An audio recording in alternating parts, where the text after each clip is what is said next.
Okay, so we're super excited to have our two guests, Lieber and Ann Garcia, because to paraphrase my colleague, Barry Ritholtz, you know, this whole college application process is basically, it's like a fire hose of BS.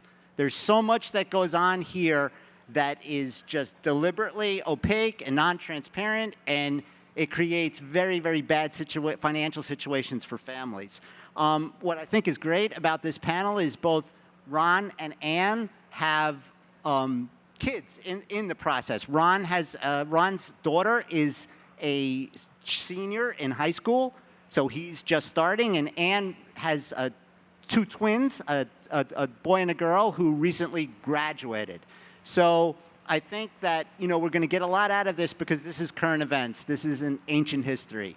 And I think the biggest thing here is to help other advisors, because most advisors aren't prepared to advise on this issue. In the CFP curriculum, I read there's 1.8 pages that deals with college financing. College guidance counselors don't have to take any courses in how to pay for college. So parents are making decisions that could be for $250,000 or more with no guidance, and worse, with really bad guidance. So with that, I'd like to start and kind of get started, and let's try to solve this problem today. Okay, so my first question is, why is it so important to set expectations? By setting the expectations, what kind of problems can you prevent? So maybe we'll start with Ann. Well, I would say, so how many out there are parents? So you know, the most human thing you do as parents is want what's best for your kids, right? And so parents, you know, they see these things out there that say, oh, this is what my kid should have. This is, you know, nothing is too good for my kid. I need to make sure that they have the best of everything. I mean, I talk to parents all the time who say, oh, it feels dirty to talk about money when it comes to college, because I feel like I'm compromising their future. If you don't set those expectations, if you don't help parents to have good money conversations with their kids, then yeah, you run the risk that the kids get ahead of them on the process and fall in love with the $85,000 a year colleges that aren't going to give them any kind of scholarships. There are so many great opportunities out there at every single price point, and so, you know, college doesn't need to be a moving the goalpost goal. It doesn't need to be a $300,000 endeavor. It needs to be one where you as the advisor help your clients to make good choices and have good, productive conversations with their kids about the money involved. Absolutely. Ron? Yeah, I mean, so much of this is so emotional, and I run into so many parents who just do not have their heads screwed on straight about this. The married ones have often not had conversations among themselves about, you know, their expectations for the process. You know, if you've got an ex, you know, in that situation, you know, it's its own complicated conversation. And, you know, what's not going on is that, you know, the parents, and often the advisors to the parents, are not sitting down and saying, okay, what is your ability to pay for this thing? What is your willingness to pay for it or borrow for it? Is there a gap between your ability and willingness? Do the two spouses or do the two exes disagree about those two things? And then once all the parents get their heads screwed on straight, you've got to talk to your kid, right? And probably when that kid is done with 8th grade or starting freshman year in high school. Because if the kid doesn't know what is in the realm of the possible, well, what kind of parenting is that, right? Now, I know most of you don't see yourselves as parenting coaches, but parents need a ton of help because this is even more emotionally complicated than it is financially complicated. And so there's a role for you to play here that you might not otherwise have thought of. Yeah, and I also think, and both of you could comment on this, many times a kid will get into, you know, an elite school, and the parents say, if you get the grades, right, you can go. And now they get in, and the bill is $360,000. How do you say no? Well, I mean, define elite, right? We've gotten used to the idea that the schools that are the most rejective are the ones that are, sort of the highest quality. I would urge people to, consider and reconsider and reconsider that. I mean, what is college for, right? It's really only for three things. You're going there for an education. You're going there for kinship, right, to find the people who will pick you up and carry you through life, both your peers and your mentors, right? And then you're going for the credential. And all sorts of different kids kind of divide that three-piece pie differently in terms of what their priorities are. Often the parent or the parents and the kids aren't on the same page about what college is for. And depending on what you're trying to get out of it, yeah, if you're trying to get VC money at the age of 22 and you're deciding between Stanford and, Berkeley, the snobs on Sand Hill Road, like Stanford's going to be more meaningful. So you're resident of Orange County, you can pay $125 for Berkeley, or you can pay $400K for Stanford. Maybe that extra $275 is the difference that makes a difference for your coder daughter who's like shooting the lights out in comp sci. So maybe that's worth paying for, but there are a lot of situations where it isn't. Anne, anything to add? Well, I think the most important thing to remember, choosing a college is to education what a wedding is to a marriage. The way success in college comes from going there the 4 years, showing up for the 4 years, showing up for class, showing up for office hours, showing up for internships, showing up for activities that make friends and whatnot. And that's what creates a successful college experience, and you can have that college experience anywhere you want to go. To Ron's point, there are a short list of careers where it might make a difference, but more than 50% of students who go into college with a declared major change it, and more than 50% of kids start college without a declared major. So if you're among the vast majority of people, the fact that you think that at 18 that you're going to be doing something might not be worth the $300,000 investment to know that you're going to be the same person at 22. Yeah, and I think it leads to this next question, which, again, here's a softball to hit off the tee. I mean, does that price necessarily correlate to a successful career and happiness in life? Because it seems like so many parents are convinced that if they don't go to a top 50 college, life ends at 18, and their child is now a disappointment, and they're embarrassed to talk to their friends and family about this whole thing. So can I don't know, who would like to begin?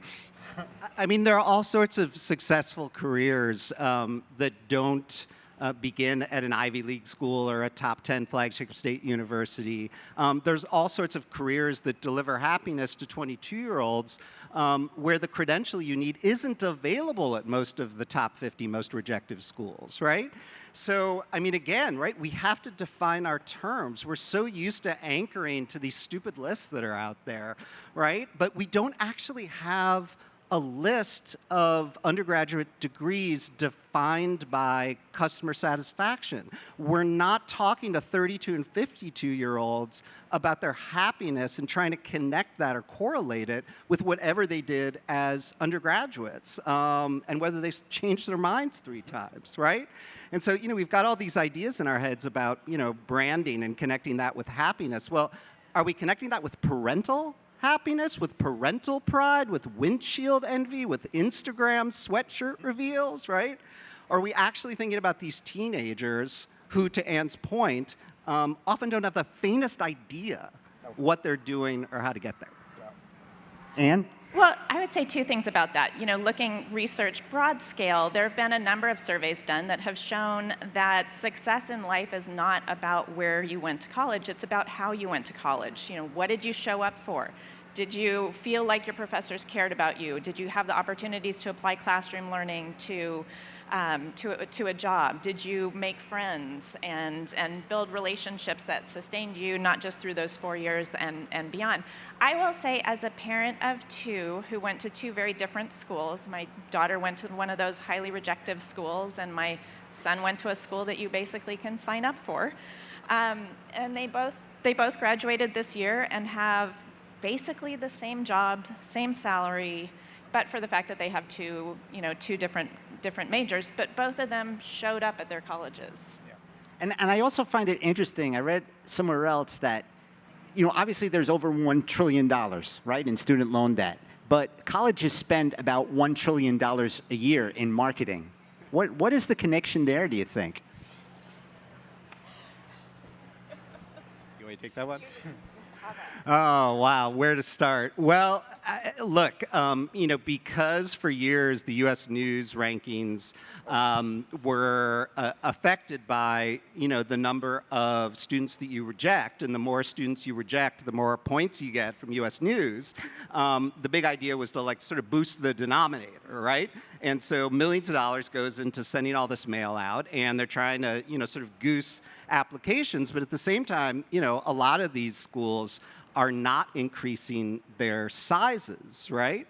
So, that then forces people to apply to more schools, and, the madness continues. But, the other thing that's going on, which is not apparent to families and is not apparent to most advisors either, somebody sent me a picture the other day of, how many of you have heard of Highpoint University?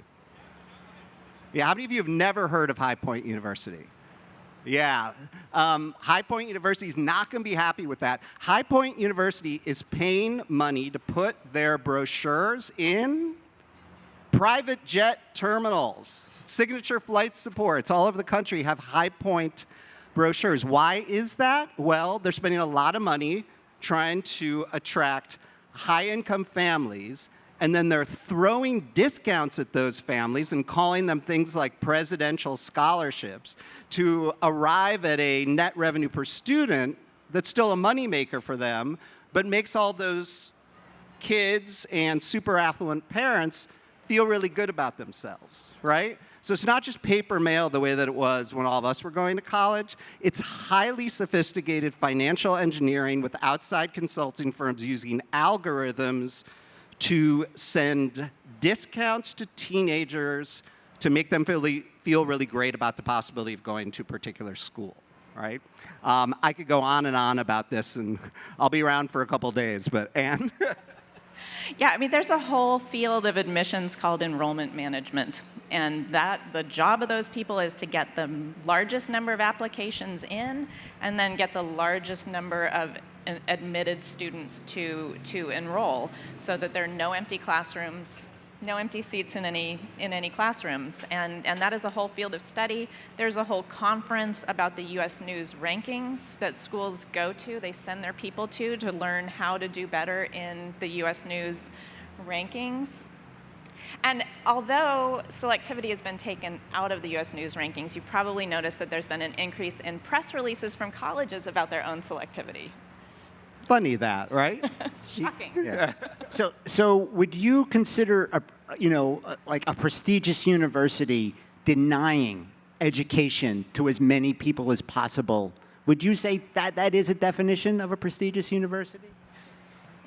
I mean, if we define prestige in terms of selectivity, and for so many families, it's tempting to do that, right? We want the shiny thing that not everyone can have, and the parents, again, right? Like trying to get in the brains of your clients or yourselves if you're in this spot, right? We all want the gold star, right? We all want the clients want people to look at their kids and say, yeah, that one, sort of shot the lights out, right? And so, it's not surprising that the schools feel like they have an interest in making it really difficult to get in the front gates.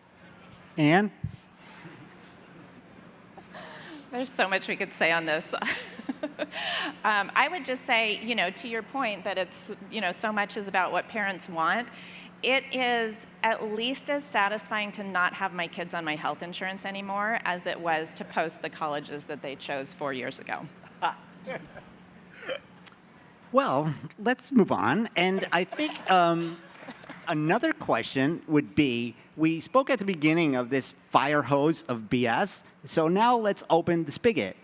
There are so many false narratives out there financial aid form, buying permanent life insurance to protect your assets, all of these things. Can you guys comment about what you see that people really believe is the right thing to do, but is actually 100% the wrong thing to do? Would you like to start, Ann? Sure, and I'll take that from the perspective of advisors. I think one of the things that we do as advisors is we over-index on the FAFSA, and all the coaching that we give our clients is around the FAFSA. I'm going to say this, if you are a fiduciary and you are not telling your clients to open a 529 to save for college, you are not upholding your fiduciary duty to your clients. The more savings your clients have, the more choices their children will have. And ultimately what our clients want is good choices for their kids. And that doesn't mean having $1 million saved. I mean, in my family, we never saved more than about $100 a month for college, and both my kids graduated debt-free. So there's loads of scholarship money out there. I think the best thing to do is know that college is available at every price point. My son has a friend who finished her degree for $0, free community college, and then Starbucks tuition partnership at Arizona State. Her diploma from Arizona State looks exactly the same as everyone else's who went there for 4 years. And she now has a job and is working and has no student loan debt. I talk with plenty of people all the time who pay $85,000 a year and don't bat an eyelash at that thought. So college is available at every price point. Our job as advisors is to create a savings path that works for our clients so that we figure out, so that they can have those choices that are available to them. And like Ron said, does your willingness match your ability? And that's where the parenting aspect of it comes into play. Yeah, and Ron, I know you could add to this, but I really think we need to really interject here the difference between merit-based and need-based aid, because if you're an advisor, you're really not going to focus on the need-based, and you're going to focus more on the merit, and Ron could certainly expand on why that's so important. Yeah, so Ann was talking about the FAFSA before. That's the first step in applying for need-based aid. So, as a general rule, if clients are earning more than $250,000, $300,000 a year, with one kid, they're not going to get much of any need-based aid at the schools that cost, $75,000 or up. But, in the 30 years since I got need-based aid, this whole sort of separate track of financial aid has split off, and it's known as merit aid or merit scholarship. And as we alluded to talking to Highpoint, all but the 30 or 40 most rejected colleges in the United States are now regularly throwing six-figure discounts and sometimes full rides over 4 years at very affluent kids. In fact, the affluent kids are most likely to get those scholarships because their parents have had the money to nurture them all along. This is as much a marketing scheme as anything else, right? Because if you are, where are we here? Orange County. If you're Chapman University, you may have a rack rate of 60, 70, 80 grand, but there is an increasingly small group of parents who have the ability to pay that full price for Chapman, right? And also have the willingness. People might have the willingness to pay for Occidental or Pomona or Stanford, but maybe not for Chapman, right? And so Chapman's got a discount, right? And how do they discount? They throw merit aid scholarships at the affluent to make people feel good about themselves. This whole system has, sort of emerged without anybody paying much attention to it. I've been trying to write about it as much as I can, but, there's a whole world there of discounts that families are generally not aware of, and advisors often aren't either. And Ann, do you think the colleges have an ulterior motive by not calling this money scholarships and not a discount, which it truly is? Or is that just an accident? An ulterior motive? I'm shocked. What would that be? Like we were saying before, it feels good to say you got the presidential scholarship or the Regents Scholarship or whatever name that scholarship has. The thing about merit scholarships, though, is, first and foremost, we tend to think of them as athletic scholarships. They're not. They mostly go to kids with good grades. So the mathletes kill it in that regard. But it's mathletes relative to the whole population at the school that you're looking at. The other thing is merit gets given for a lot of different a lot of different things. Merit is totally subjective. My son had a scholarship for playing on a video game team. Video games. Video games. But sometimes smaller colleges will give scholarships to students from far away because they want to be able to say they have students from all 50 states. So one of the best things you can do to get more scholarship dollars is broaden your search radius. Sounds good. I want to make sure we get this question answered. So, both Anne and Ron have written books, and they're tremendous. I've read both of them. I've used the information to help clients, and I'm not just saying that. They're great. And I know that a lot of advisors really don't know where to start with this because all they know about college planning is, put money in a 529 plan. But to be honest, that's like telling someone to save for retirement and then saying, you're done. I don't need to tell you how to spend it. So my question to both of you is, what are some things, how could advisors take action to maybe learn more about this and really bring value add to their clients on this issue? Well, first, you should read both of our books. I agree. But, I would say there's a lot of parts to college planning. It's like any other goal that you're planning for, and so it should be treated like all the goals that you plan for in your practice. It's something that takes time for families to build up the savings for. It's something that takes a cash flow and spending plan. Things that are really helpful to know about as you are coaching your clients is, what are your own state's in-state scholarships? What pathways are available in your state? So that you can at least tell people, this is what 4 years of college is going to cost you, and here are some alternatives that'll get you through there. Work the 529 plans. I think the best thing you can do with a 529 plan is tell your clients about the gifting page so that Great. Other people can start helping them out. But college planning is equal parts financial planning and parenting. And so, like Ron was saying, you need to be coaching them on those conversations that they should be having within their family to help them get to good decisions. So besides reading your New York Times columns, Ron, what would you say? What would be some things? Ours were not the first books on this topic. They won't be the last. I really like the Princeton Review book as well. It's mostly for people who need needs-based aid, but it's like a comprehensive guide to how all of that works. I'll tell you what I'm trying to do in the areas where I didn't see enough resources. It was my strong sense, having spent 20 years interviewing financial advisors for the Wall Street Journal and for the Times, that advisors were asking a lot of great quantitative questions, but they were not asking a lot of great qualitative ones, right? Ones that are designed to push the emotional buttons and force families to have real conversations about what they actually want.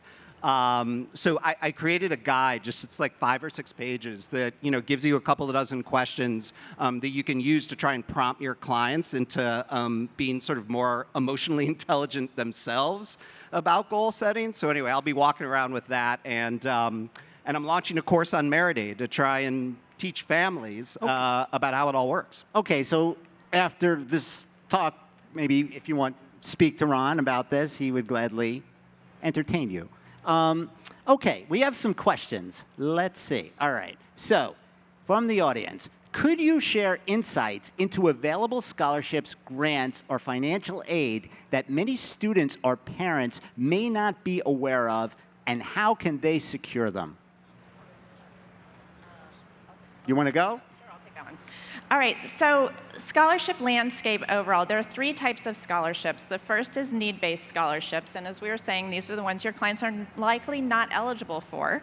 But those are allocated by filing the FAFSA, submitting it to the colleges that you're applying to, likewise CSS profile if that's required. Need-based scholarships are just designed to meet the difference between cost of attendance at a college and your ability to pay. You can get a really good sense of what your package is going to look like at a college by using that college's net price calculator. The other type of scholarship is merit scholarship, and again, that's really for the mathletes. The way to figure out if you're likely to get that is go to College Data or College Navigator and look at what the median 50th percentile GPA and test scores are. If you're above that, you're probably eligible for merit aid if it's offered. The third type is outside scholarships, and those are scholarships that come from anyone other than the college. Now, the good news is the first two, you're basically automatically considered for just by applying to the college and submitting the FAFSA. Third type is outside scholarships. Have your clients' kids go to their high school, college, and career center and look for scholarships there, because there's a great pool of scholarships that are just local, just available locally, and that's usually the best place to find out about them. Okay. I see a question there. Maybe we could just turn it up a notch so we can get to it, And it says, should the U.S. government reduce the availability of student loans? I'm not sure that's such a great idea for undergraduate education, where there are all sorts of low-income students who certainly can't get it done, with a $6,000 or $7,000, maximum grant from the federal government and the $31,000 in student loans that are available to most undergraduates.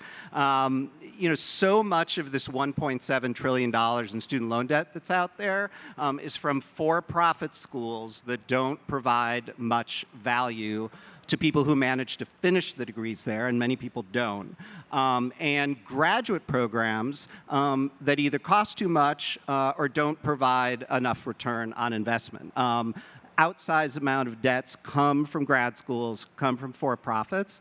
And so, I worry about the 18-year-old who's from a family where nobody's ever gone to college before, and we just sort of cut off government funding because we think the colleges spend too much on amenities. I don't know if that's the most appropriate way to cap federal spending. Okay. How about this? We'll end with a quick lightning round. We have about a minute or so left, so look at this question. How about it says, is traditional college necessary given the increase in online learning, AI certification programs, entrepreneurships, and trade careers? How do we plan for this? So, 30 seconds each. All right, I would say college has a role to play everywhere. There's certainly lots and lots of opportunities to get different certifications. There's an increase in jobs that are available without requirements for, without degree requirements. And yeah, trades are a great place to go. I think we're going to have a hard time producing engineers, computer scientists, doctors, and things like that without college. Ron, do you still have faith in the college system? I mean, traditional college will, and I think we're talking about residential undergraduate education for 18 to 22-year-olds, right? Quote unquote traditional age.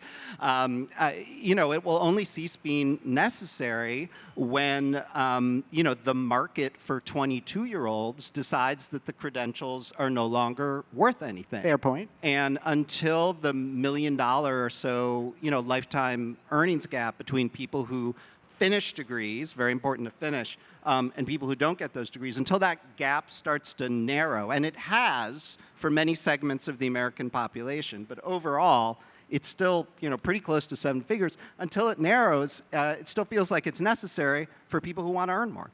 Okay, so we'll end on that note. Thank you both very much. This was awesome.